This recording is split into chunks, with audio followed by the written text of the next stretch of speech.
Alright, so we had a chance to mess around with some of the brand new cards for patch 9.6, but I think it's time to get to pro ranks. So in this video here, I'm going to be playing a bounty jackpot deck with King of Beggars being one of the new cards that was released in 9.6, and I'm going to show you guys how I got to pro rank this season, and even the games that didn't really go too well in rank 1 to pro, I'll include in this one as well, just to kind of give you some perspective on both sides so it's not biased. But I felt like it was pretty good regardless, and this is my favorite version from what I've seen from King of Beggars. I've seen ones with more tributes, I've seen ones with off the books, I've seen ones, again, that just had a poison package, tons of different things. But I've been a big fan of Bounty since I started playing Bounty more so a couple months ago, and I wanted to see how we could do with this one here. So first match up, we have Guerilla Tactics, probably be the Milvid movement decks. So this is probably something you're going to face quite a bit, and I'm really glad we can get this game in here. And I think we have to respect it. Just get some coins here, because we don't go first. It's going to be a little bit awkward to put down one of the Passiflora Peaches right away, so taking the tribute, well actually not even taking the tribute there, just getting the coins back from that professor is ideal. I rarely take tribute on professor, even though we need tributes in this game in order to get King of Beggars to come from deck. We're realistically looking for our tribute within the Savola.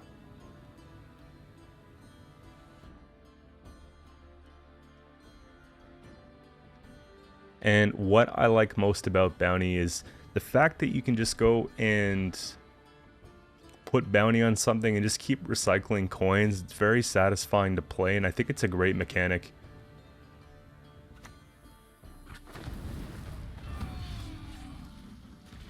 And that's a pretty big dead giveaway that this is going to be movement. This looks a lot like one of the TLG lists that I was seeing so far.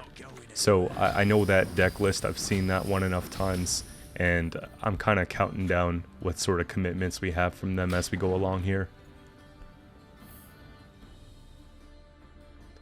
What I like about this version of King of Beggars compared to other versions of King of Beggars is we have really big point swings, obviously with Savola and all that, but that's pretty auto-include or standard with that combination. I like the Brute combo too. I find Brutes just really good in short round if you need a point slam. And we could start working on the engine in the back row.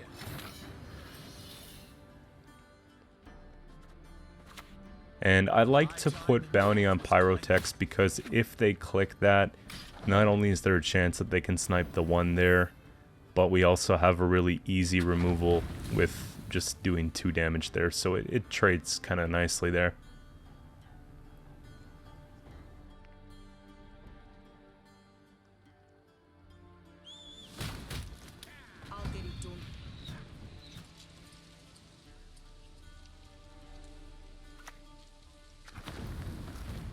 And they're just going to go for the straight board wipe. I don't think we have enough points to get it here, especially with that other card coming out. 25-0 is kind of difficult.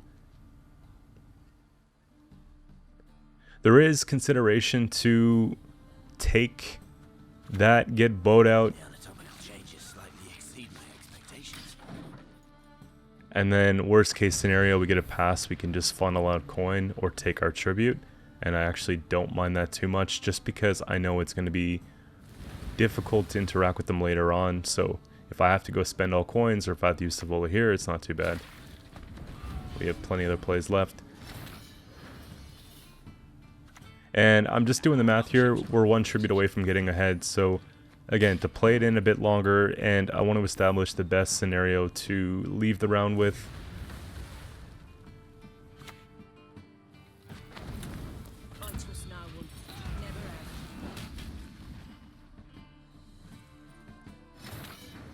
And we're not going anywhere. We have a handful of gold cards, a full bank in our leader. I don't really think that's worth giving up at this point. We could take the pass, go on to I don't think that they're going to bleed. However, if they do, we have answers to that. So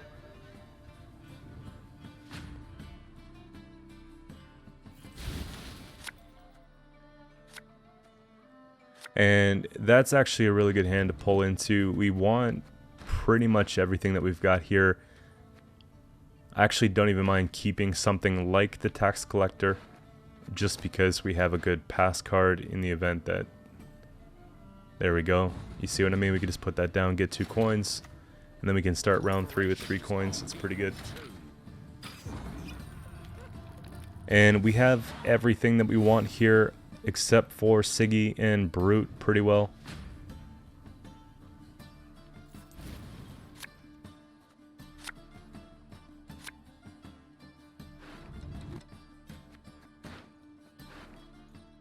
Got to be careful with the mulligans here. We only have two choices, really. So we want spenders, but at the same time,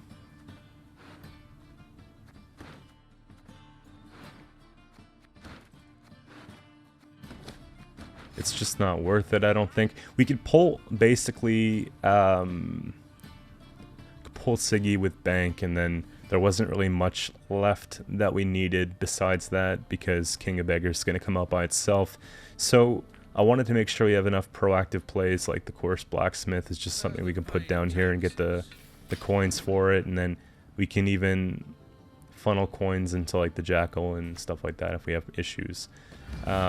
We hope that they don't remove this, but good chance they will, sure enough. Don't you fret about me. Can take care of myself.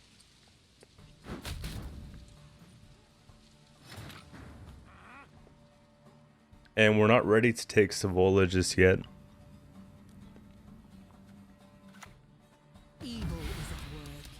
I'm honestly thinking about, okay, why don't we just go and try and get maybe her and the Jackal on the back row, because I don't think we're going to get a lot of value from the bounties in this round, given that they're not really doing anything interactive. It's probably going to be the big traps round here.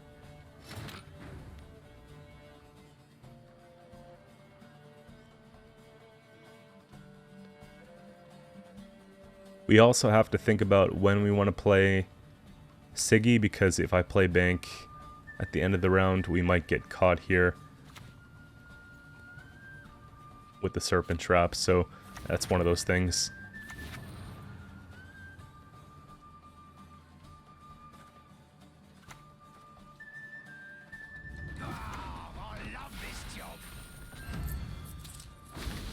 There we go. I was thinking that they might have thought we were going to play Whoreson's Freak Show, because a lot of times that you'll play the Whoreson after you play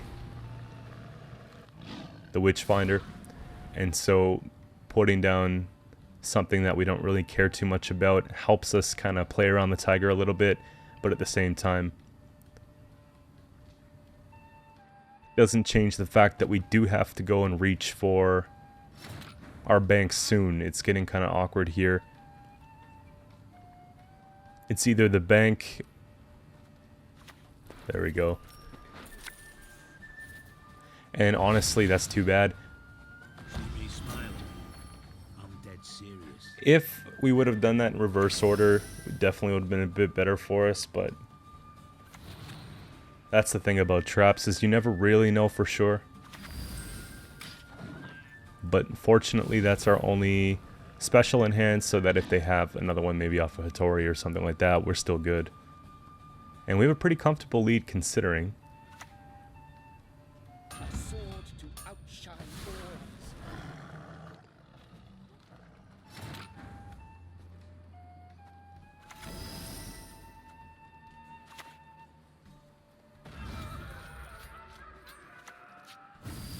And I don't see why we wouldn't just go and take the chance to remove something as soon as we see it in this case.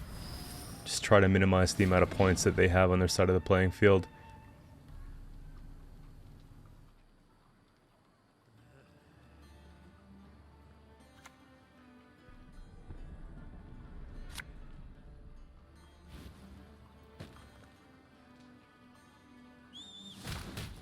That kind of sucks. That leaves us with 2 spenders left and a ton of coins. We have to be pretty careful here.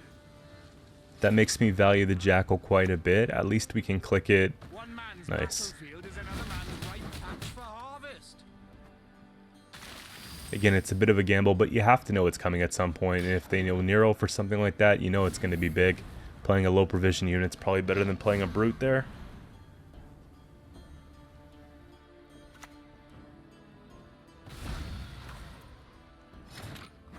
Just looking at provisions, hoping that they don't have tall punish. A lot of times serpent traps all you can fit if you're running traps. I find it's very difficult to run that and heat wave, especially if you're running Saskia, but not really a lot we can purify there. Nothing we can really give a bounty, so it doesn't really matter.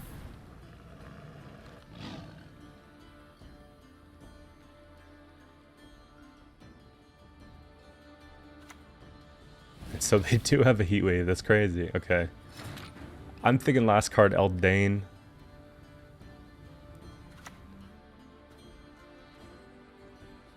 So we'll do that. Have a look at the deck, see what they had going on here. We want to capitalize on the Jackal's 7. So let's click twice. And after seeing heat wave, I'm feeling pretty good that they don't have anything else. Like, thinking about boosting one of the low ones, but again, Hattori could be playing for a Serpent Trap, so get boosting, or sorry, Crushing Trap, so I was thinking maybe it was one of those things where, you know, be giving them value to that, but more than often it is just the Serpent. Here it is the Serpent, so. And Eldane comes down. It was a pretty good game there. We didn't have to really interact with them to win because the Brute and everything had so many points. Moving on to the second game, we've got Shield Wall, and I've been seeing a lot of Shield Wall servicing over the past couple days, so it's going to be the whole Radovid thing, I'm sure. Shield Wall's pretty good right now.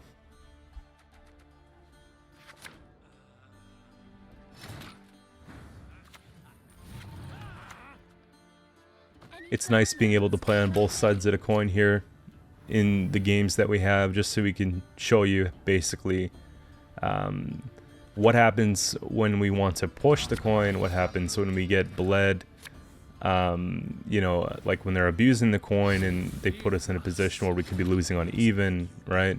There's a lot of different scenarios in today's video. Now, if I was being like politically correct, you'd put the tax collector on the left side of the Passiflora Peach, but just so that it gets the coin before she gets the Horde 4.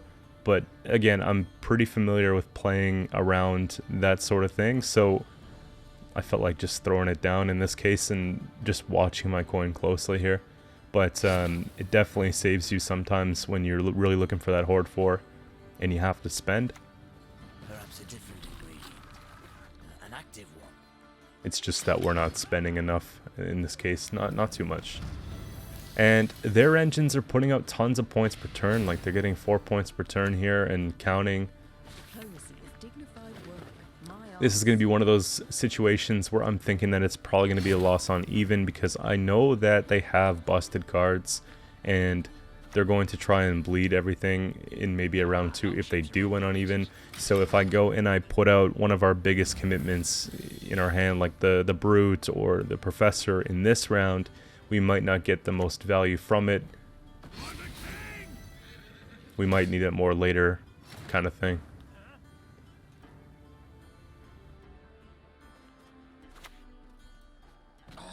And I think you always click it once just to see how we can play into the round. At least once.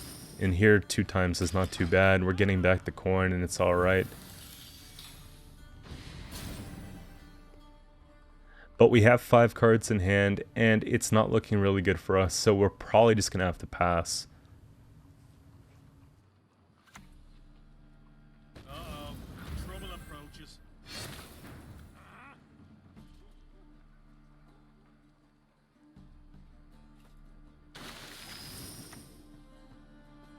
Don't trouble yourself with pleas for mercy. So I guess looking back at it, I was thinking that maybe we can go a bit further here. You know, they are ahead, but it's not unwinnable. There could be some things that they don't want to play and they're just putting on pressure to get out some gold, so maybe like a Professor would be good. But we sort of entered like a dangerous territory here where now we have to win the round. Because the last thing you want is to be basically losing on even, maybe down to 1 card in hand each, and then they pass on you in round 2. That can make a huge difference going into a round 3.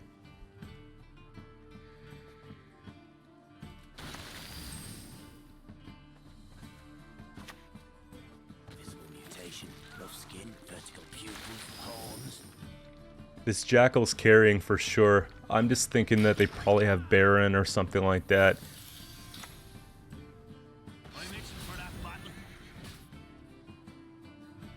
It'd be better to see that Baron round 1 instead of like a Baron round 3 if we have like a Siggy or Brute that's looking pretty tall. So not bad here. Just literally pushing it up to 9 coins so we can get that. And I think it's time to respect the fact that we have to get out of the round because both cards we have in hand are not really ones we want to play. I don't want a high roll bank, especially when we might need it later.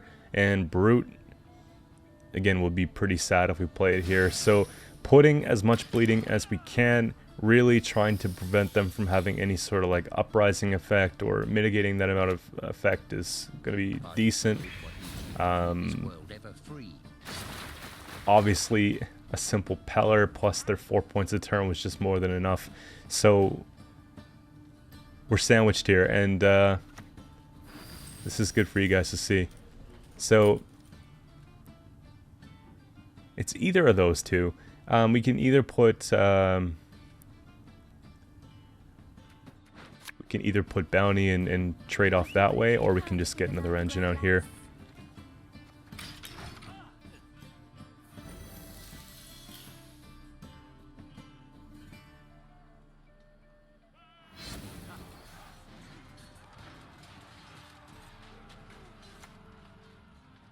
Where is Sabrina?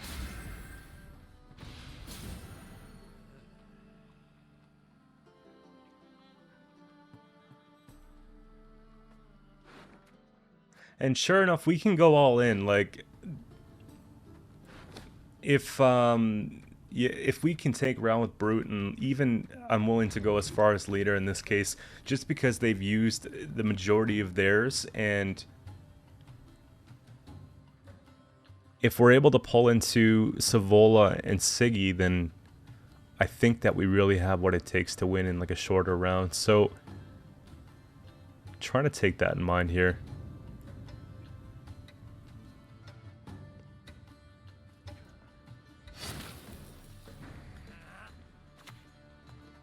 Hit them, flog them, burn them, for goodness!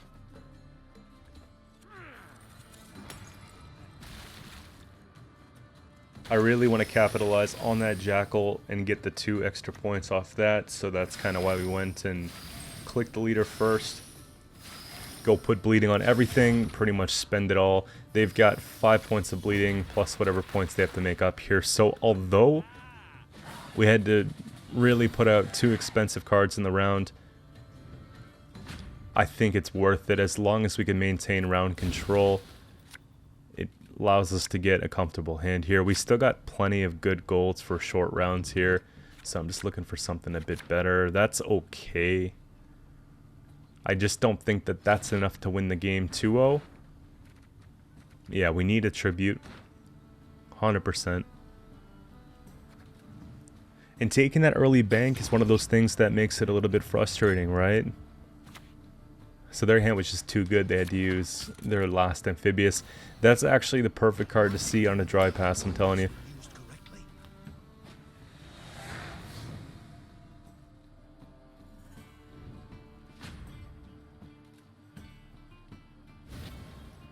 Perfect. Good. Thank you. Oh, thank you so much. Okay, so I don't want to pull into that King of Beggar, and I'm just thinking which hunter can go. Of course, Blacksmith's not bad. It's an alternative spender, so I think we have to go and keep this hand. That's kind of annoying, but I'm really glad that we kept Kurt, right? Some of these decks run defenders, but I was just thinking about keeping Kurt in round 1 for the bounty later on if I needed it.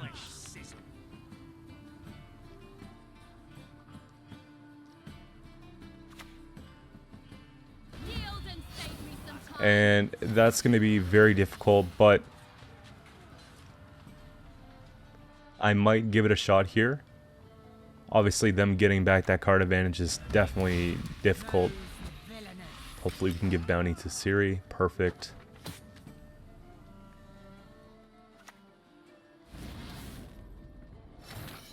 So non-devotion, Heatwave, Surprise.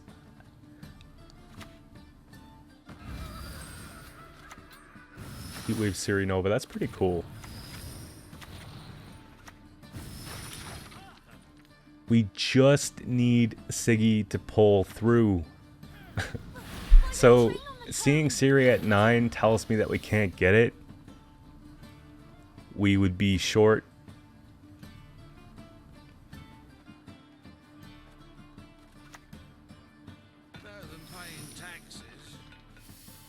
But we can maybe look at, okay, if they're going to be spreading their points wide, I can always kill off the 2 or something like that.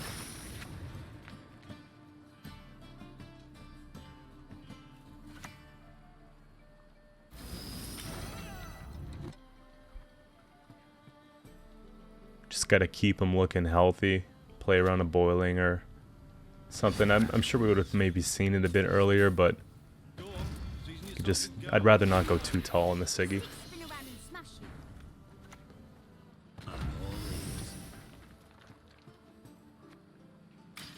And there we go. It's a little bit frustrating. This whole shield thing's extremely valuable with Keldar for sure. But that's got to be our target. So if I break the shield off at first, and then we take our tribute, we'll get the coins back. And then we can go and kill off the Radovid, and then just have the extra coin to just put into whatever. There, click the King of Beggars. I think that should be enough, even though they're getting 2 points off the Keldar at the end of the turn. They have to do quite a bit here, and they just couldn't do it. Very awkward game in the first, but we managed to come back pretty comfortably in the third. And it looks like we're playing against Uprising here. It's probably a similar type of deck, but maybe more towards Witchers.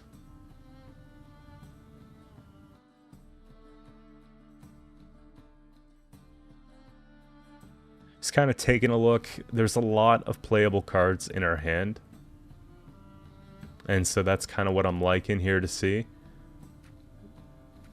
Definitely don't want Boat. Now I'm kind of worried that the hand might be getting a little bit too top heavy. There, an engine will help.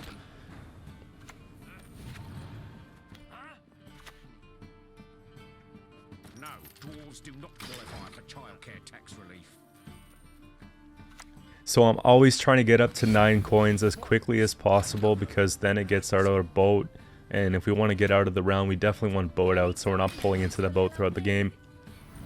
This time around, I was doing what I was saying earlier, and I put Peach on the right side instead of the left side. Same sort of thing applies if you have like an MK and a Sol, for example. And again, what we're seeing in every single game right now, Immortals, Sorceress. And there's nothing we can really do about them either. If we had Graydon in this version, that would be pretty cool for this, or Marils for one of those, but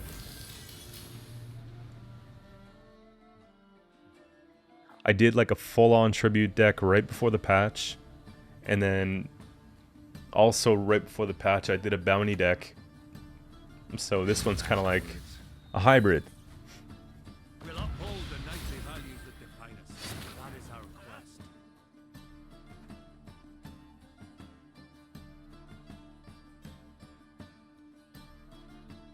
Seeing Erland out. It's crazy because before they used to have to rely on those Witchers, and now they're just relying on the shields to win the round, and it's actually playing for more points.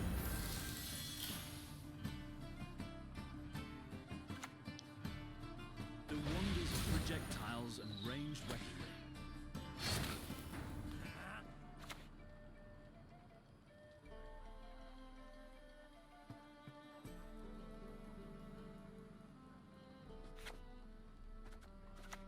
Might as well just give bounty to that, take it out, get the coins right back, and then we can think about maybe taking care of Erland after.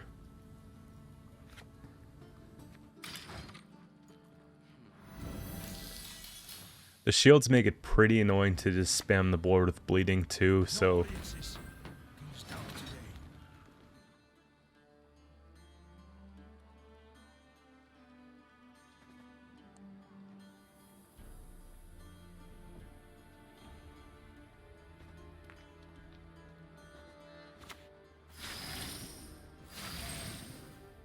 now whatever they want to protect with that, I believe is going to be valuable. So I don't think it's a bad thing here to get rid of essentially 6 points and then get 3 coins back and just start putting a little bit of bleeding on the Erland so that if we have to, we can just take him out pretty easily after. I'm trying to save the Horsen in this because the experience I had with the Radovid in the previous game against Shield Wall, I wanted to kind of bring that to this one here. It just seemed to be one of the win conditions for us, is being able to remove that, so.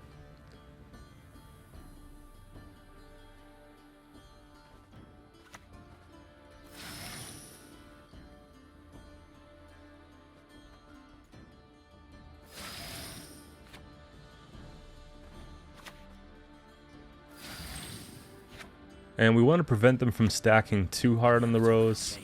So if we're able to take away that student token just by, you know, having it bleed out, that's not bad. It's kind of what I was afraid of them getting good scythemen here.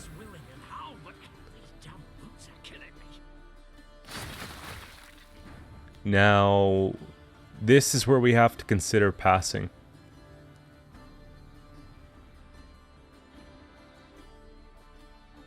Because they've had inexpensive plays to get them this far.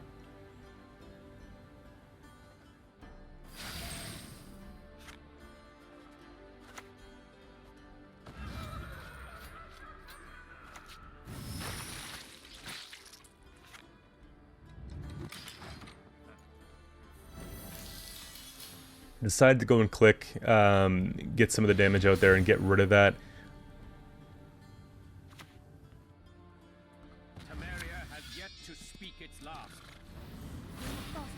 The windmill had hit you. 1, 2, 3, 4.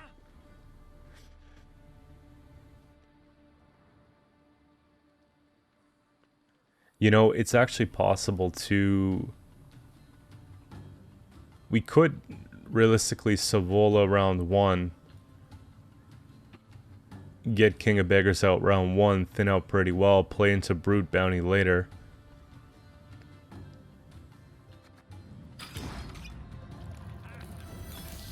Or just go for the pass and force them to play a card.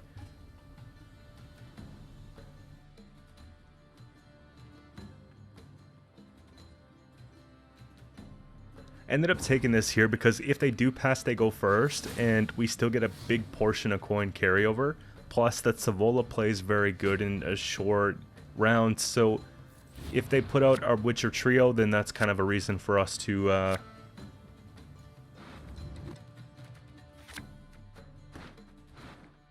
keep that.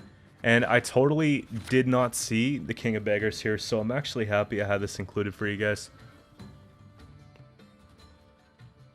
Totally hard mulliganed without even looking at it. Pulled into a bronze that I wasn't really keen on here, but we'll see if we can do it in 2.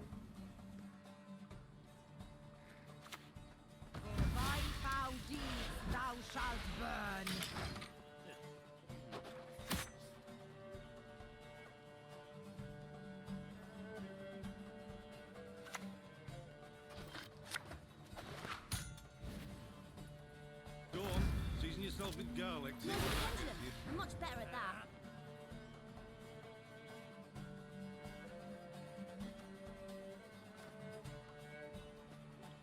So if we can remove that as quick as possible, then we have the ability here just to get a bit more coins back, reduce the row size, and prevent their leader from being as valuable. Now, We really want to get bounty on the Keldar. We want this to survive, and then we can try and take it out next turn. At this point, I was pretty upset with the fact that I didn't even bother looking at the beggar in hand, and I wanted to just end the game, but I figured it might actually still be a win. You know, let's not rule it out just yet. And I'm sure you guys had situations where you've pulled into King of Beggars and you didn't want to pull into it, so there we go. We can just remove that. That's pretty nice.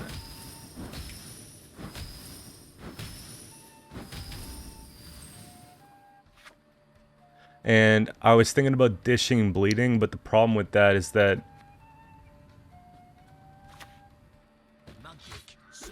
it makes the bounties not as good. Also, they're just going to boost things anyways. They'll still be able to get the good scythemen they're looking for. Enough. There's a time to reap, a time to sow, a time to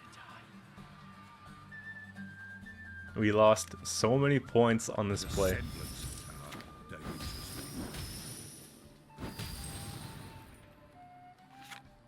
But I actually think we're still fine.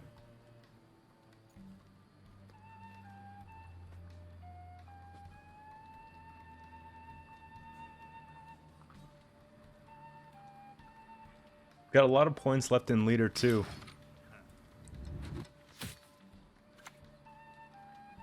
And it's a Leo. So we gotta make 21 points. 22 points.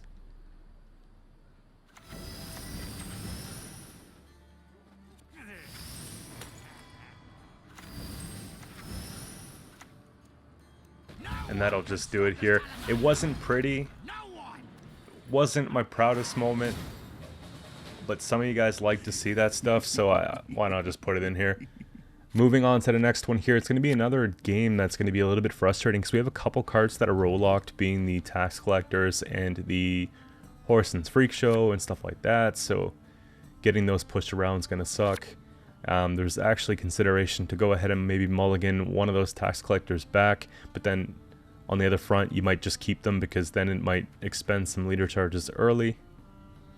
So we'll just go ahead. Our whole hand's pretty well playable here. Savola plays not one that I want to play, but everything else is fine.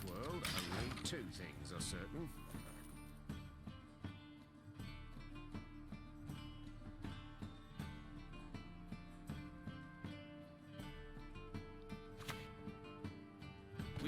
This might have been the first time seeing Frost for the whole season. Corporations are people too. And what's nice is that if we can hit 9 coins quick and keep those going on the back row, then they're going to start healing themselves. And I guess they know that, so easy way to just solve the problem for them. And they've already asserted some sort of round control here. Let's go ahead and stack on the melee row so that we don't get extra value for them on the Frost. And then probably go in with the other Peach and maybe look for the thinning package and getting out of the round. It's one of those things where we're probably looking at, okay, if they keep swinging the way that they're swinging, then it's going to be another game that's sort of like the last couple games. In rank 1, I find people are the thirstiest for round control and winning on even because everybody wants to really force it into pro ranks, so people are playing a lot more excited. Normally in the pro ladder, I'm not finding as much challenge with people really abusing the coin.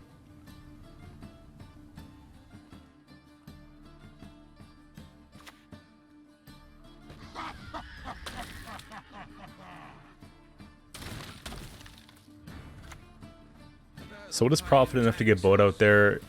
Depending on what they play, we have time for a thin.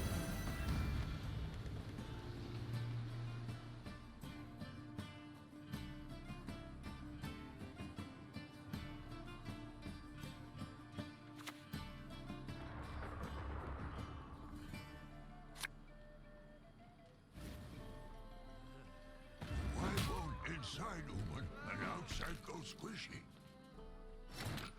So Pugo is pretty good, but I don't think Pugo is really good in Frost. unless you are specifically taking it with the Imlerith.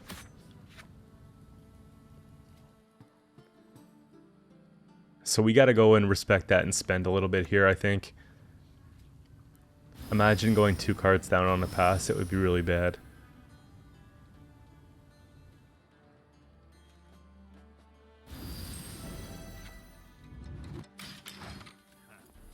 So that'll put us up by 1 basically on a pass.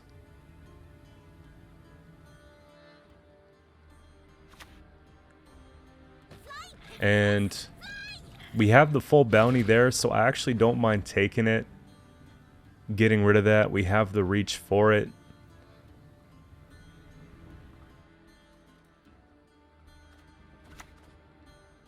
Because we've never really had the perfect time to put out the Finn, so taking that's huge.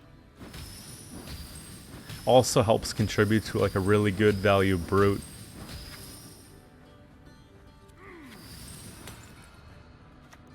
So if we find ourselves in a spot defending a bleed, it's pretty good.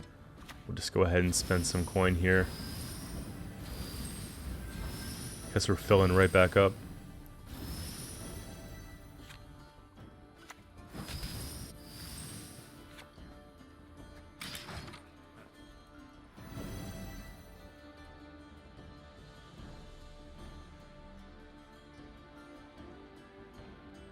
And I'm thinking that, okay, if there's an opportunity to pass here, we might as well look at taking it. Or seriously considering it, because there's only so much left that we can do here.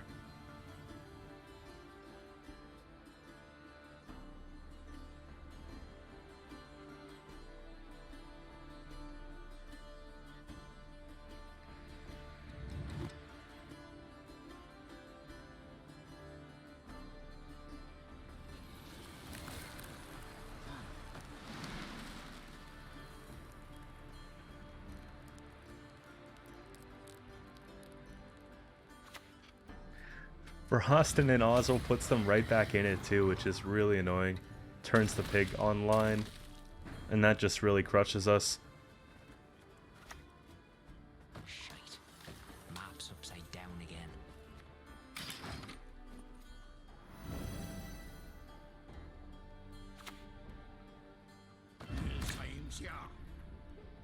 They have so much inexpensive points here, and it's just really outweighing our engines. 54 to 48. One man's battlefield is another man's ripe patch for harvest. Problem is I have to click. Let's have a look here. Wait, hold up. 56, 57, 56.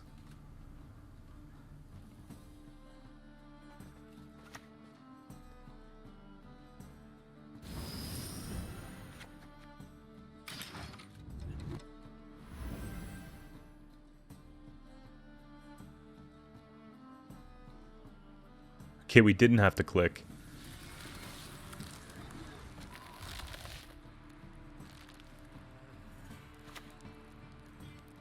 Only the pure white of snow. All else disgusts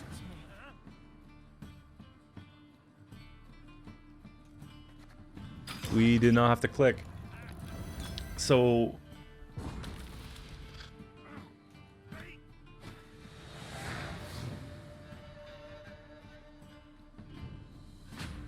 you know, I'm a little slightly disappointed with that, but the thing is, it was a situation where probably spending the Savola anyways would be a really big spend.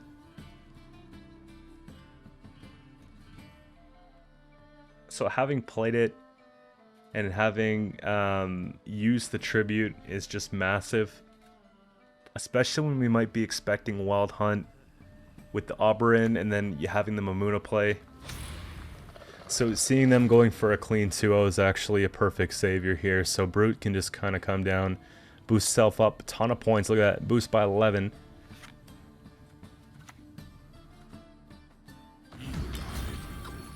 Be careful not to step in it.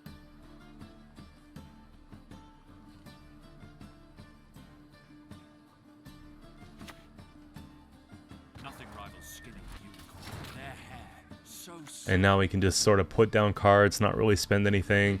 Obviously, it'd be nice if we can get like maybe like a Wild Hunt Hound or something in the 3-4 power range in order to get some coin back.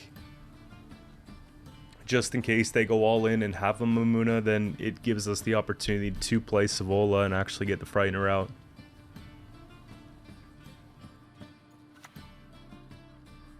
Naivety is a fool's blessing.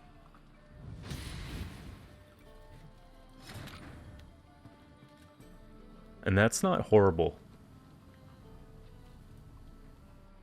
That's not horrible. I know we're not going to be able to take tribute anyways, so we might as well just inflict as much damage as possible here. And that should realistically provoke a pass unless they are trying to get out the Frightener.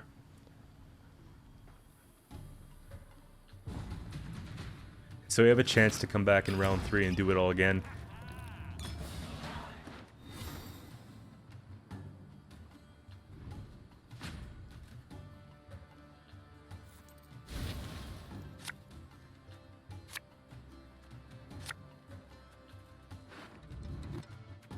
So obviously last game we forgot to mulligan back the King of Beggars, so in this one we're making sure that's the first mulligan we take and that we actually look at our hand thoroughly.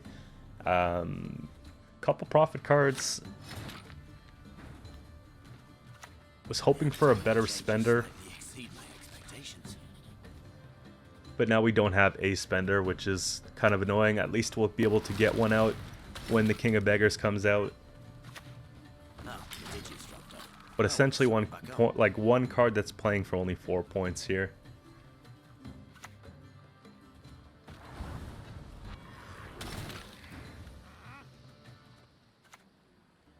I want to see corpses. Corpses everywhere. And there's no reason not to go sky high. We know they're likely devotion. Well, they are devotion here, and they've used Wrath.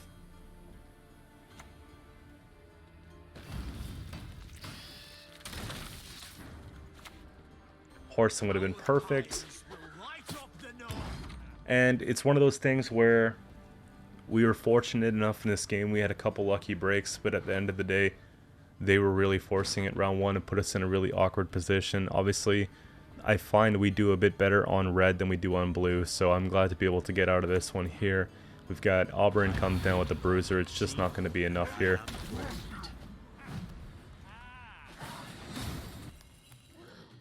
Moving on to another one. This one was a much better played game. I took a minute to just say, all right, let's stop autopiloting and actually get to it here. We got Skellige, Blaze of Glory, and this one's going to be very challenging because Pirates got a huge buff, and the veteran tag is really good right now. And a lot of the units that they're going to be playing have Veil in them, so it could be a little bit difficult to get out some of those bounties and recycle them. I need to generate coins, and I want to stop that engine that's going to be going for pretty much the entire round. So at least this way here we can put down the Peach, and then we can start getting some more coin with the collector and doing that whole thing. Worry not. We'll tend your ankle biters too. But we would have saved an extra few points throughout the round by just taking that Professor early. No, dwarves do not qualify for childcare tax relief.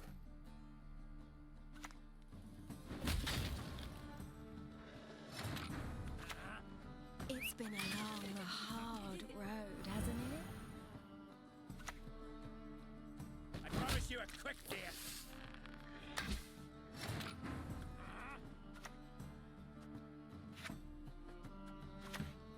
Sewers remind me of the fjords back home. So what's nice about taking the Thin right there is if we do get a pass, we do actually win. For the kill! Damn it all. The anatomical changes slightly exceed my expectations. Now we could probably get a pass from them here just because they have a way out. But the spend that we have in exchange is not too bad. we get boat out. That's pretty much why you want to take that here, just so we can get the extra coins, get the boat out. Otherwise it would have been just the other bounty.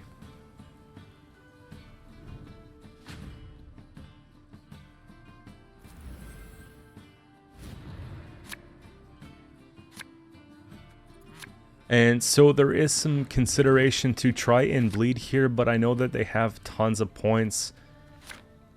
I've also seen like a lot of resurfacing of the Coral Burn package with a lot of the discards. Even though there's been a provision nerf, a lot of people still haven't been dropping it. So it's one of those things that makes it very difficult to bleed. And if we do bleed, they might decide to go leader iced and we'll never get the card back. So a couple things to consider here. I don't know if this is the hand. There's not a lot of proactive plays that we have. A lot of the deploy effects. And we don't really have any units on the board to expend the extra part of our leader onto before we played Savola, so it wouldn't really make sense to go in with that combo there anyways. Round 3 against warriors is definitely going to be difficult, however, at least we get to sort of sit back and respond to what they're doing a little bit.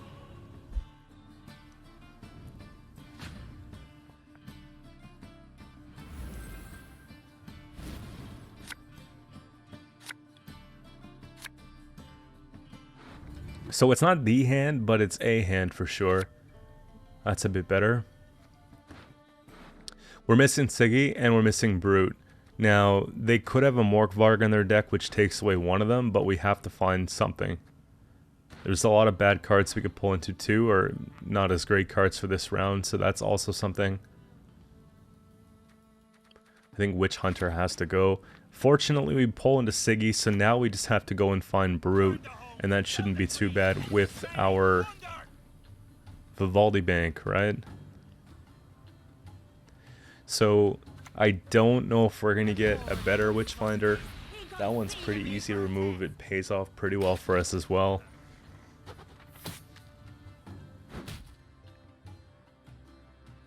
And it's likely going to be the only bounty we get, with exception to maybe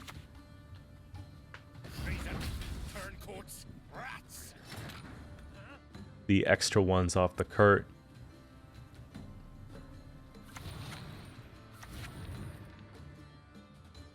And depending on what they give Rupture, if they have Turgvi, then we can decide if we want to take a Purify instead.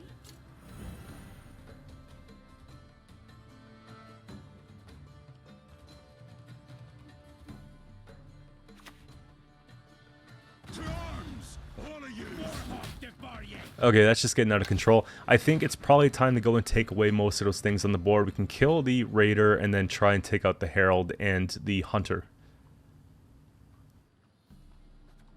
We've got the coin for it with Leader as well.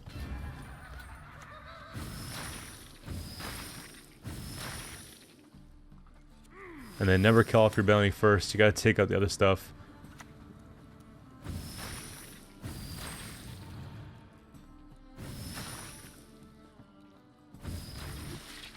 And Herald's worth it because they're going to have so many warriors that they're just playing. But I don't think Scoia'tael is worth it. It's not really doing anything at this point. It's just sitting there for 6 points. There's probably more valuable stuff to remove, like Iced, they can't proc it a second time. Or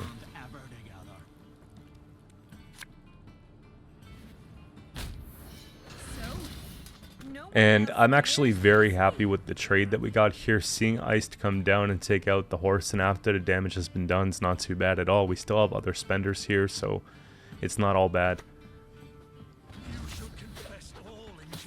And I decided to go ahead and take bounty on that, just so that if they don't have any discard, we're in pretty good shape. We can remove that. Oral here doesn't really synergize with the Iced because it would have come back either way, being a skirmisher. Makes for the best buyers. Now let us go ahead and take that, take our coin back. We have perfect amount of coins, assuming we spend nothing to have Savola come out soon, but no reason not to hold on to it a bit longer. So I actually don't mind seeing the Rupture on a 4. We've got access to a few more spenders, so it's not all bad. Make it up to 9 coins and get the boat going here. We got to start getting some things going for us here. We're down by about 18 points. Stand before the Queen of Skellige.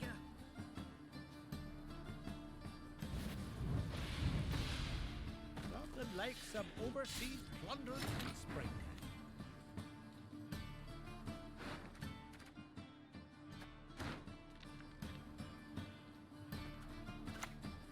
And, you know, Just take the whole finger. there's a consideration to click that once here.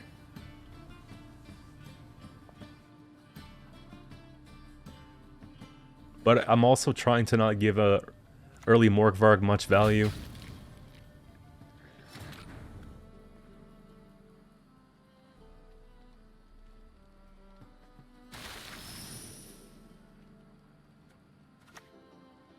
So with Rupture out of the way, we can go ahead and play something tall like that. Our 6+. The best they got was a 4 in this case. Don't you pester me. And that's a perfect hit here. So it looks like we pretty well take this game. We have a lot of points in our Siggy and our leader here, and obviously our Brute. Let's go ahead and grab that, play that here.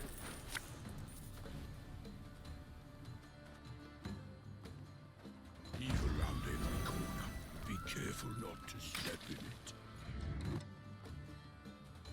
And even if it was a Morkvarg, it wouldn't have been nearly enough. We have Siggy, full bank twice. We just go ahead and take that one. That's a much better game than a couple of the last ones we had.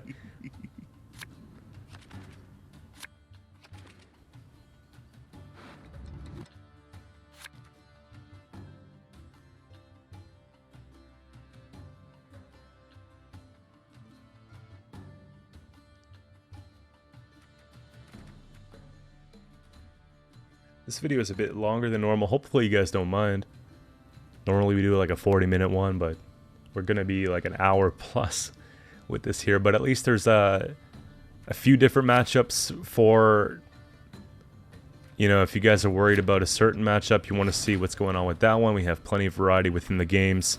We also have games where I played good, and we have games where I played not so great. So there's a little bit of variety with that too. And it's important to understand how the deck gets out of bad situations as well. And it's funny, looking back, you know, you do learn something too, watching yourself play. Trust me. So I kind of like being able to go back and do this. Any diamonds for little old me? We gotta get these engines going, man.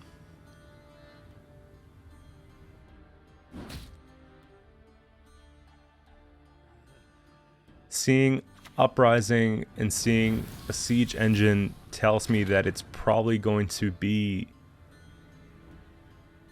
Uprising Siege. I've seen like a hybrid going around right now, and that's a pretty scary one too.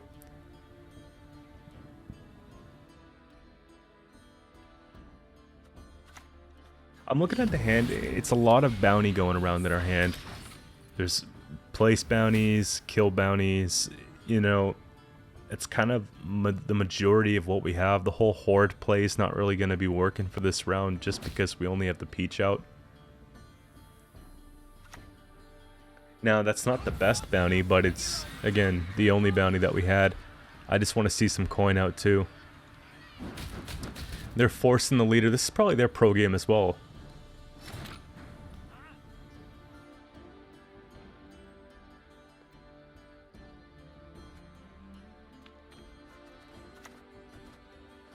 The job's a job.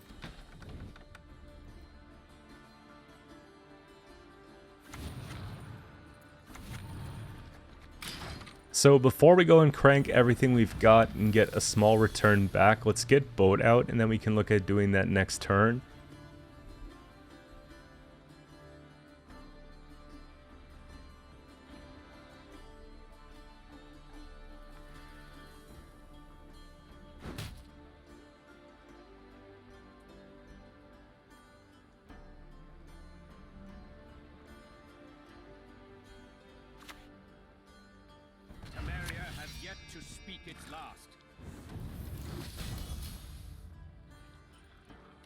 Disgusting.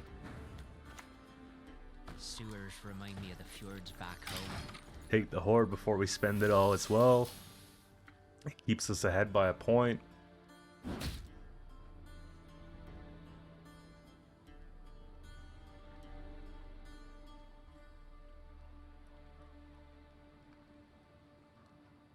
It's pretty much like our only real big spender that we have left here.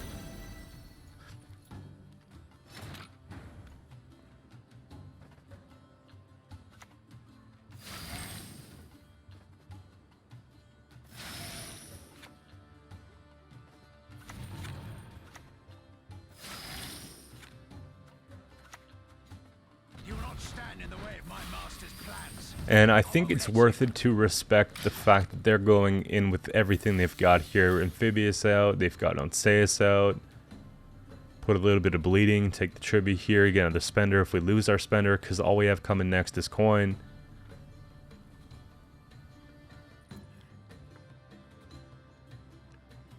Then we have some options to go and put some more bleeding and put down maybe the bounty and put it on the Onseus or something like that.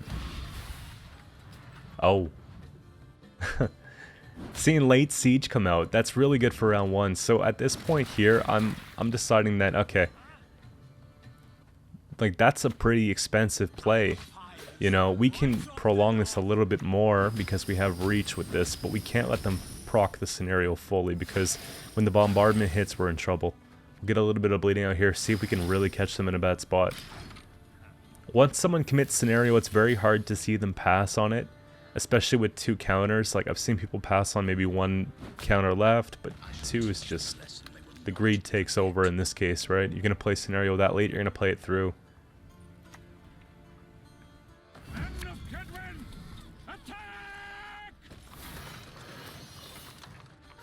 Massive plays. Absolutely massive plays. And so that's where I decide, alright, it's over. They've got so much points here. 3 off the ram, 2 off the other crew. Ballista's gonna be nuts. Then the whole finish of the scenario comes out. The resupply ability.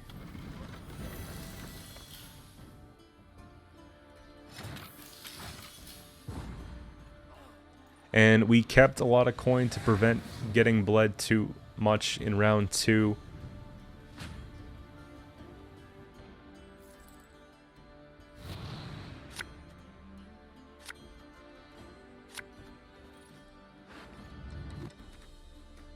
They've also spent a lot of provisions in round 1.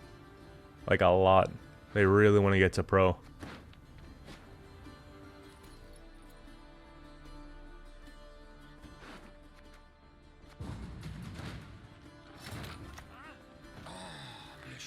And we have a really good pass card here. Just put down a Jackal. It's fine. We got 1 left for later if we need it.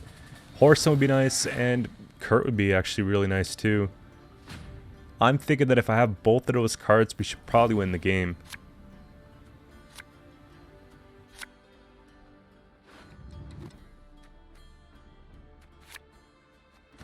I think Collector is probably the slowest. We have access to Horson, and we have Kurt in hand. A little bit of profit there. I don't mind this hand. I actually don't mind it. It's got good variety in how we can spend our points because they're playing control. Not too much profit to spenders. That's not bad either. Again, we've got 1, 2, 3 spenders really. Jackal makes 4. I think 3 is more than enough.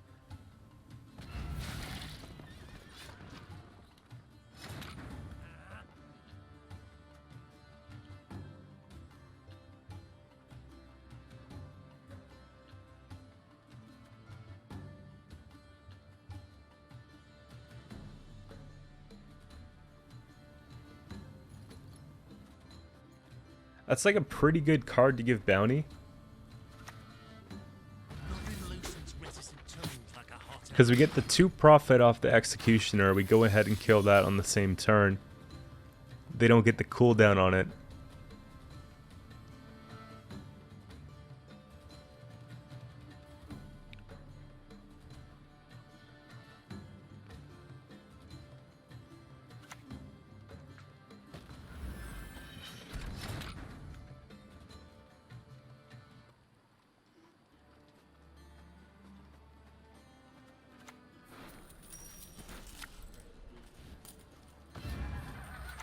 And we just dive right in and grab it. It's time to get rid of both of these.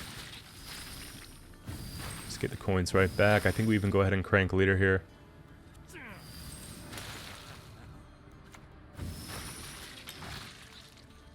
And then we can sort of relax a little bit.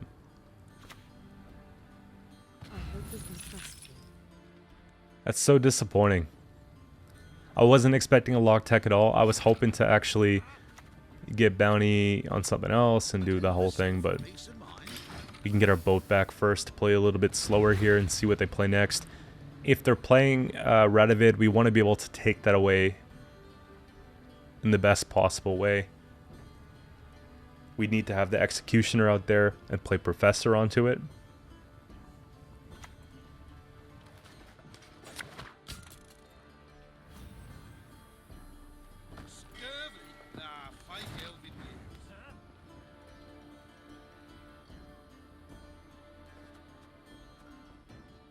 Kind of want to save our coins, but we kind of want to get that Executioner out there too.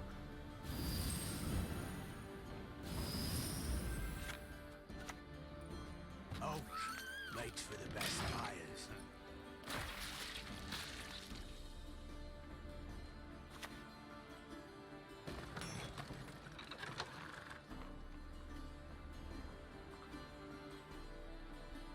Now it's tempting not to take that, but now I don't think it's worth it.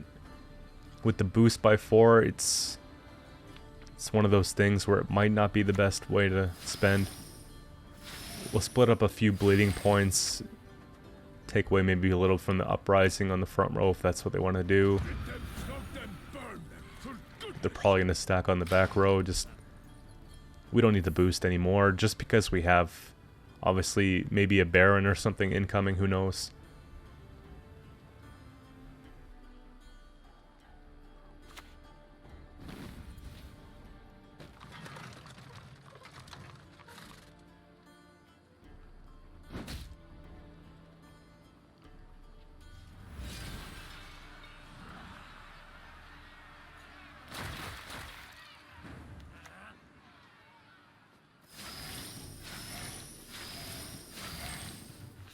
So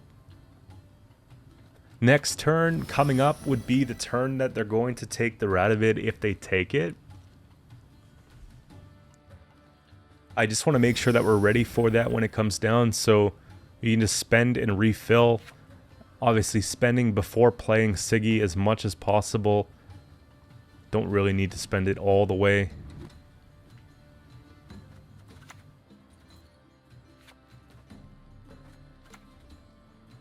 But Professor's definitely last say here in this matchup.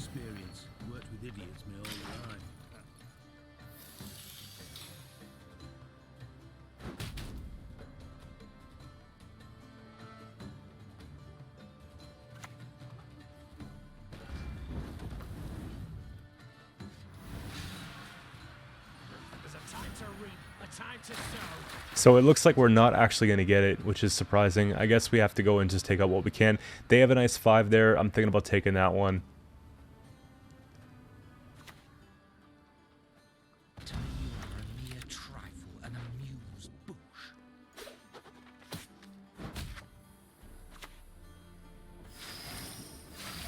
And we'll just stick bleeding on everything else. We don't have any defensive spenders, which is unfortunate. So we're going to be getting back a lot more coin here than what we need. But having seen Foltest Pride come out tells me that they don't have Radovid. So that just means we should just win the game at this point.